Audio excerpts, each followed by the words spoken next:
여러분 안녕하십니까. 11월 17일 새벽이 됐습니다. 저는 책입니다. 김종인 출판 기념회라는 게 열렸습니다. 제가 문단에 나간 해가 1977년이니 올해로 45년입니다. 그동안 출판 기념회가 열리는 걸 많이 본 저로서도 이번 김종인 출판 기념회는 참 낯선 풍경입니다. 우선 출판된 책부터 놀라운 책입니다. 어느 언론은 위인전이라고 비꼬았습니다. 그도 그럴 것이 책은 만화로 읽는 오늘의 인물 이야기라는 표지가 붙었는데 제목은 비상대책위원장 김종인입니다. 201페이지짜리 책이 2만 원이니 만화책 치고는 대단히 비싼 책입니다. 놀라운 건 또 있습니다. 제 방송에서 한번 짚었습니다만 이 만화책을 조선일보에 전면 광고를 했습니다. 왜 했을까요? 책은 인터넷으로만 판매한다고 했는데 아마도 김종인은 자신을 칭송일변도로 그린 이런 류의 책이 엄청나게 팔릴 정도로 자신에 대한 신망이 두텁다고 믿는 모양입니다. 더 놀라운 건 이 만화책을 발간하는데 발간위원장이 있고 그 위원장이 금태섭이라는 점입니다. 왜들 이러는 걸까요? 신문 보도를 보면 책에는 이런 수식어가 있다고 합니다. 지난 60여 년간 한국 정치사에 거대한 족적을 남긴 대한민국 선거판의 미다스 손, 정치권의 고액 단타, 과외 강사. 참 놀라운 표현들입니다.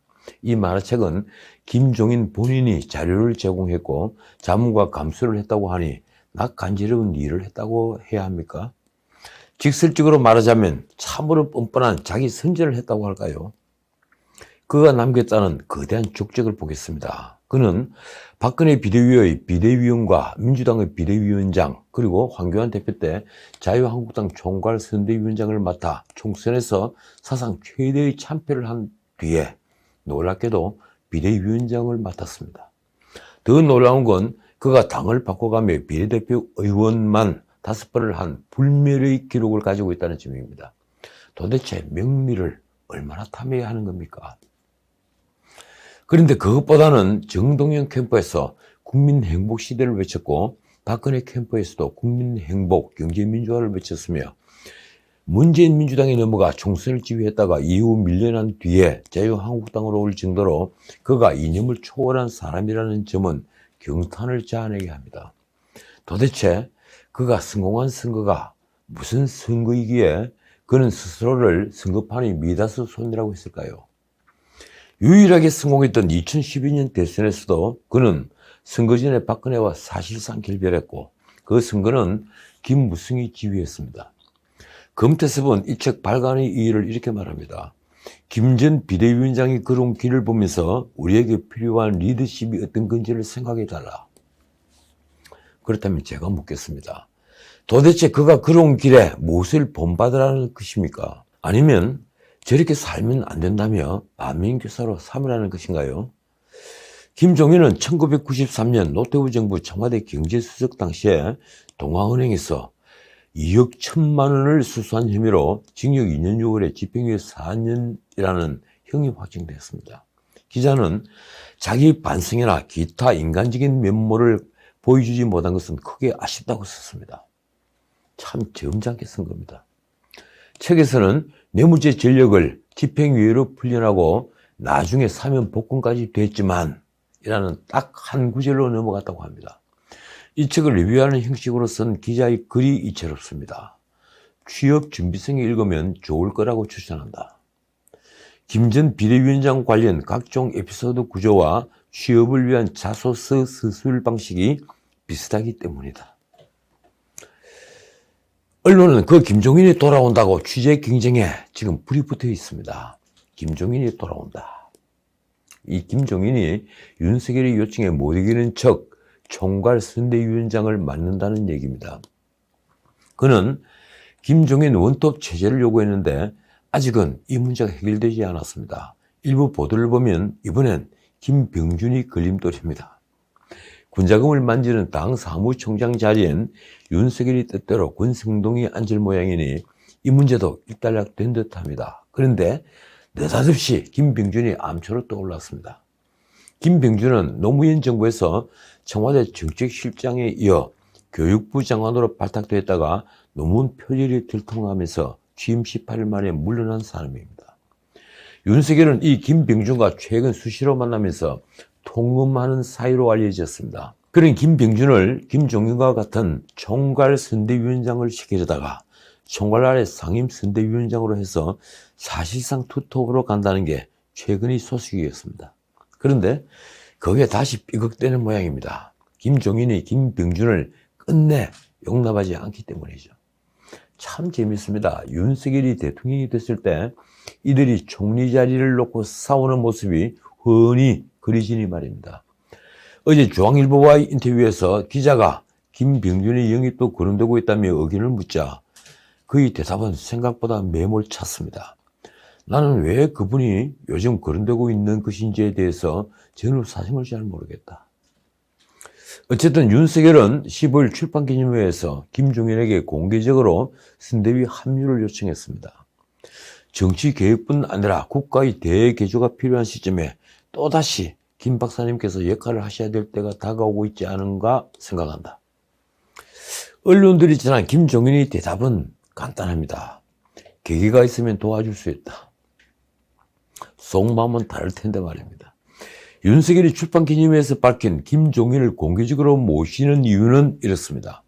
특정 이념, 진영, 정파에 갇혀있는 분이 아니라 실사구시의 철학으로 무장된 분이기 때문에 보수 정당이든 진보 정당이든 우리 정당의 정상 궤도를 이탈해서 개혁해야겠다는 이야기가 있을 때 늘 소방서로 모셔왔다.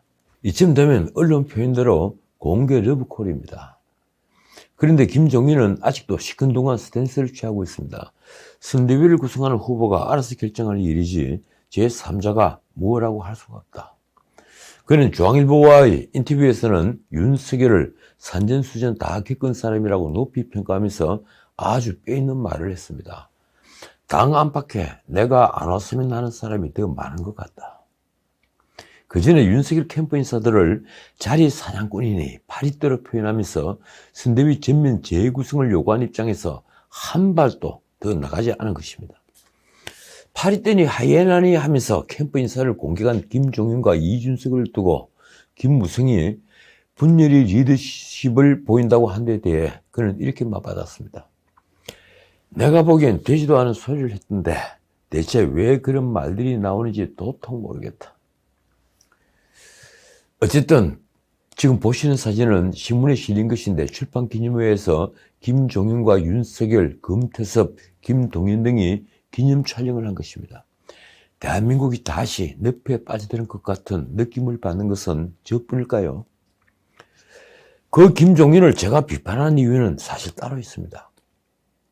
그가 비례대표를 5번 했다든지 그가 진영을 바꿔가면서 명리를 탐했다든지 그에게 공직으로서는 최악인 뇌물죄 전력이 있다는 것보다 더 큰 이유가 있는 것입니다. 그게 뭘까요? 저는 김종인이 그런 행적도 그렇지만 사상 이념으로 볼 때 그가 절대 보수주의 혹은 자유주의 진영에 있어서는 안 된다고 믿기 때문입니다. 그가 박근혜 캠프에서 경제민주화를 외쳤을 때 제가 여러 방송에서 급진 좌파라고 비판한 것과 같은 이유입니다. 경제민주화는 좌파들의 정치민주화 다음 수순으로 독일 사민당 강령에 나오는 고입니다. 정치민주화, 경제민주화, 사회민주화 이렇죠. 그 경제의 민주화를 위하여라는 표현이 헌법 119조 2항에 들어간 것은 김종인은 자신의 최대 취직으로 여기고 있습니다. 경제민주화는 도대체 무엇일까요? 김종인이 방송에서 한 말은 바로 기업 경영에 노동자가 참여하는 것입니다. 결국 김종인이 희구하는 목표는 이 나라 좌파보다 더 좌파다운 목표입니다. 김종인은 국민의힘 비대위원장이 됐을 때 당의 강령과 정강 정책에 이 경제민주화와 기본소득을 넣을 것을 요구했고 관철시켰습니다. 이로써 국민의힘은 그 빨강 색깔 상징색처럼 정체성이 불투명한 이상한 괴물정당이 되어버렸습니다. 기본소득과 경제민주화를 강령에 내건 보수야당이라니 참 기가 막힙니다. 그런데 놀랍게도 지금 노동자의 기업경영 참가와 기본소득을 이재명이 내놓았습니다. 이재명은 14일 한국항공우주산업 카이를 방문한 자리에서 노동이사제를 도입해야 한다면서 공공기관에서 준공공기관으로 확대해 나가고 민간 영역에서 도입해야 한다고 주장한 것입니다. 김종인은 비대위원장 시절 집권당이 밀어붙인 경제3법이라는 기업규제 3법을 적극 지지하기도 했습니다. 당시 야당은 별다른 저항은커녕 경제3법에 대거 찬성했습니다. 그걸 언론은 계획적 보수라고 평했지만 사실은 운동권적 좌파의 대표 경제정책이었습니다. 이러니 사상만으로 볼 때 김종인이 선대위원장으로 몸담아야 할 곳은 윤석열 캠프가 아니라 바로 이재명 캠프입니다. 언론은 김종인이 과거 비대위원장 시절에 내놓았던 중진 힘 빼기, 빈곤과의 전쟁, 그리고 약자와의 동행 기조를 전면에 내세울 것이라고 보도했습니다. 듣기엔 참 더 좋은 소리죠. 윤석열이 내놓은 자영업자 50조 원 피해 보상과 빈곤과의 전쟁 모두 김종인으로부터 나온 것이라는 보도도 있었습니다. 그러니 김종인은 지금의 윤석열 캠프를 재구성하자는 의견을 내고 있습니다. 특히 캠프에 포진한 경제정책 인사들을 두고 신자유주의 경제학자가 너무 많다고 비판했다고 합니다. 아직도 신자유주의 타령을 하는 겁니까? 이런 김종인을 총괄선대위원장으로 모신다는 것은 윤석열이 반문은 할지언정 결코 이 나라를 건강한 자유민주주의 나라로 회복시킬 수 없다는 의구심을 증폭시키는 일이 될 것입니다. 주요 언론이 이재명의 국토보유세 정책과 윤석열의 종부세 재검토 등 보유세 완화 정책을 비교하고 있습니다. 부동산 보유세 개편 정책이 대선 판도를 가를 핵심 쟁점이 됐다는 것입니다. 종부세 얘기는 제가 어제 말씀을 드렸으니 오늘은 국토보유세 얘기를 하겠습니다. 이재명이 15일 페이스북에서 한 말이 이렇습니다. 기본소득 토지세, 그러니까 국토보유세입니다. 이 국토보유세를 반대하는 것은 악성 언론과 부패 정치 세력에 놀아나는 바보짓이다. 국민의 90%는 국토보유세로 수혜를 본다. 그렇다면 이재명이 논리는 상위 10%를 겨냥한 것으로 그 소수 10%의 부를 약탈해서 90%가 나눠 가지겠다는 것과 똑같습니다. 이재명이 국토보유세를 기본소득 토지세로 부르는 이유는 국토보유세가 기본소득 재원을 마련하기 위해 신설하는 것이기 때문입니다. 당연히 기존 세법에는 없는 새로운 세금입니다. 이재명은 이 세금으로 2018년 기준 0.17% 수준인 부동산 보유세 실효세율을 1% 이상으로 올리겠다고 합니다. 참고로 OECD 상위 15개국의 실효세율 평균은 0.44%입니다. 그런데 그 나라들은 적어도 우리처럼 정부가 일방적으로 정하는 공시가에 의해 세금을 부과하지는 않습니다. 미국의 경우처럼 대부분의 국가는 취득 가격을 기준으로 하고 토지가를 인상을 해도 연 2% 수준을 넘지 않습니다. 이재명이 15일 페이스북 글에서 놀라운 말을 했습니다. 국토 보유 세수는 전 국민이 균등 배분한다. 문자 그대로 재산을 재분배하겠다는 겁니다. 그게 기본소득이라는 것이죠. 결국 토지 보유 상위 10%는 내야 할 세금이 더 많겠지만 하위 90%는 기본소득으로 받는 돈이 더 많다는 것입니다. 이재명은 이를 불로소득을 환수해 전 국민에게 균등하게 나눠준다는 것으로 호도하고 조세장을 상당 부분 줄일 수 있다고 말합니다. 아무리 성급한이지만 도대체 이런 편가르기를 노골적으로 해도 되는 것이며 이런 재산의 재분배를 내놓고 주장해도 되는 것입니까? 그 집과 땅은 대부분 열심히 일을 해서 세금 꼬박꼬박 내면서 알뜰하게 저축해 모은 재산입니다. 한 말씀 더 드리자면 세금을 수탈해 중산층의 가처분 소득을 줄이는 일이야말로 마지막으로 우리 경제를 나락에 빠뜨리는 일이 될 것입니다. 법인은 순이익주로 재투자와 배당을 줄이는 악순환을 부를 것입니다. 야당은 이 편가르기를 1대9 갈라치기로 표현했습니다. 어차피 이재명이 말하는 국토보유세는 종부세와 재산세 등과 이중과세 문제가 발생하는 적응적 발상입니다. 게다가 재산권 침해 등의 위헌 소지가 너무 큽니다. 정말 대선 몇 번 치르면 이 나라는 공중분해될 것만 같습니다. 솔직히 재정정책과 연계해 조세정책을 짜고 이를 국민에게 설명하는 후보를 저는 아직 본 적이 없습니다. 그저 입맛 따라 증세와 감세를 외치는 것입니다. 언론은 이를 두고 세금의 정치화가 도를 넘고 있다고 썼습니다. 세금을 크게 대별하면 소득세, 보유세, 소비세입니다. 지금 복지 수준은 서구를 맹일히 따라가 무상 보육 같은 경우 서구를 추월까지 하면서 복지 재원 마련은 그저 부자를 옥죄고 중산층의 재산을 수탈하겠다는 편의적 발상만 한다면 이 나라는 결국 망할 수밖에 없습니다. 복지는 따라가면서 조세는 왜 따라가지 않는가요? 서구 OECD 부가가치세 평균은 19%를 넘습니다. 이 영국, 프랑스, 이탈리아 등 경제대국은 20%이며 스웨덴, 덴마크 등 과거 좌파가 오래 집권한 복지지향 국가는 25%입니다. 게다가 우리처럼 소득세를 면제받는 비율이 40%를 넘는 나라는 선진국 어디에도 없습니다. 반면 서구의 상속세는 우리의 절반에도 미치지 못합니다. 그들은 부자들의 재산을 약탈하는 방법을 몰라서 하지 않는 것일까요? 제 결론은 이렇습니다. 이재명의 국토보유세는 재정정책, 조세정책과 하등 상관없는 표를 얻기 위한 전형적인 포퓰리즘 정책에 지나지 않습니다. 하긴 이런 정책을 마구 쏟아내는데도 지지율이 오르지 않으니 이재명과 그 캠프는 얼마나 답답하겠습니까? 그래서인지 이재명은 15일 선대위 회의에서 정부의 지역화폐 예산 사건과 관련해 홍남기를 질타했습니다. 따뜻한 방한 책상에서 현장 감각 없이 의사결정을 했다. 깊이 반성할 필요가 있다. 그는 이렇게 덧붙였습니다. 국가경제 총량은 좋아졌다지만 서민경제는 얼마나 어려운지 현장에서 체감하길 바란다. 벌써 대통령이 다 된 것 같습니다. 도대체 국가경제 총량이 좋아졌다는 것은 무슨 근거에서 하는 말인가요? 지역화폐는 이재명이 역점 사업으로 추진한 사업이죠. 그런데 정부가 제출한 예산안에서는 올해 기준 1조 2,522억 원에서 내년 2,403억 원으로 거의 1조 원 정도가 대폭 삭감된 것입니다. 이재명은 시민단체 이 지역화폐 골목상권 살리기 운동본부 농성 현장을 찾아서 이렇게 말했습니다. 서민 경제를 눈으로 봤다면 만행에 가까운 예산 편성을 하지 않았을 것이다. 그러면서 더욱 격앙된 반응을 쏟아냈습니다. 아마도 기재부가 전 국민 재난지원금 추가 지급에 반대한 것도 거의 우라를 치솟게 했을 것입니다. 이런 탁상행정 때문에 기재부의 예산 권한 분리나 해체 얘기가 나오는 것이다.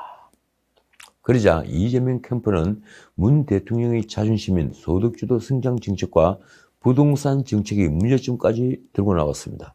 그러면서도 문재인 정부 때리기는 아니며 정책에 있어서는 확실한 차별화가 필요하다고 말했습니다.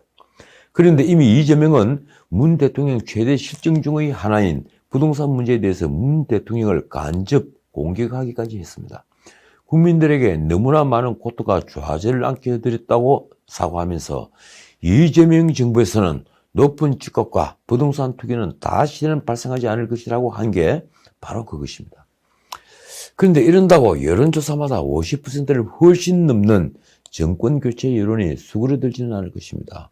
이재명의 경제정책이 나라 경제를 더 악화시킬 것이라는 게 지금 국민 대다수의 생각이니 말입니다. 자, 오늘은 여기까지입니다. 이 서울중앙지검 대장동 수사팀 검사들이 집단 코로나 확진 판정을 받으면서 수사가 딱 멈춰서 있습니다. 조선동아를 빼면 대장동 게이트 구속 보도는 사라지고 없습니다.